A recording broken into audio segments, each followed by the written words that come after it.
Regina Tatiana Bawono from Angkasa Morning News, bringing you the latest news for today.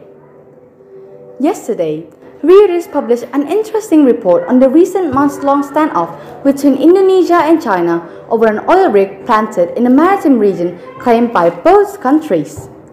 According to the report, which cited 4 sources familiar with the matter, China told the Indonesian government to stop drilling for oil and natural gas near Indonesia's Natuna Islands on the ground that the region was Chinese territory.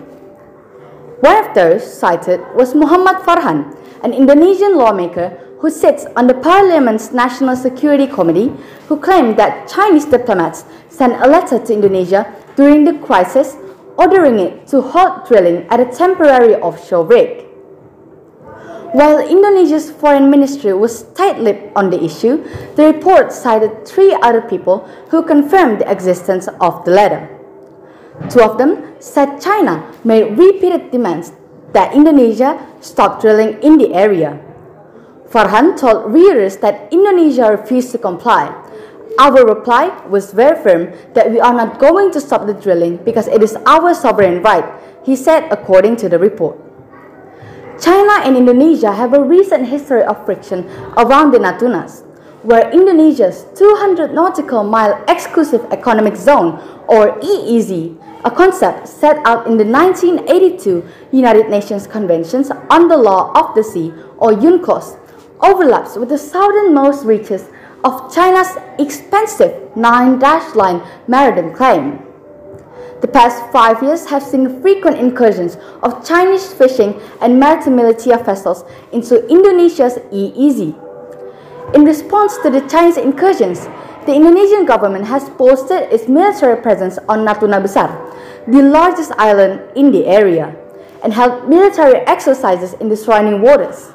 It has also beefed up our maritime force, known as Bakamla, in order to deter foreign fishing vessels from entering its EEZ.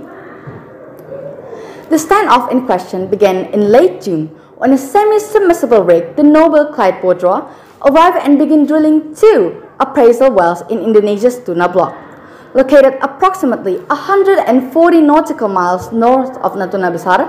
China responded by sending a vessel to patrol close to the rig.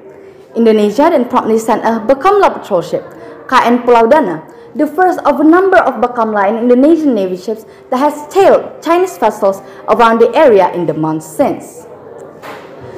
The move suggests that Chinese government is bent on pressing its sovereign claims in the far-flung reaches of South China Sea, even at risk of souring their relations with Southeast Asian partners and outside powers, including the United States, which are concerned about its growing assertiveness.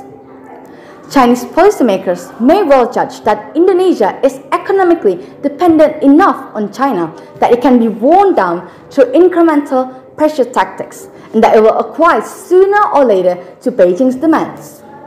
Indonesia has generally trod carefully on its South China Sea tension with China, refusing even formally to acknowledge the existence of a dispute, while asserting its clear sovereignty over its EEZ under UNCLOS.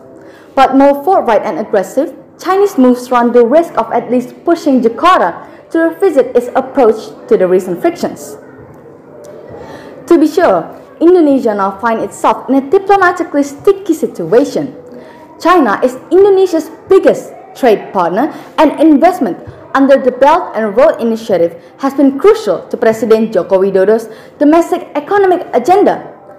According to the Reuters report, the only reason that China's demand to Indonesia was kept under wraps until now is that Indonesian leaders hope to avoid unnecessary diplomatic friction with China.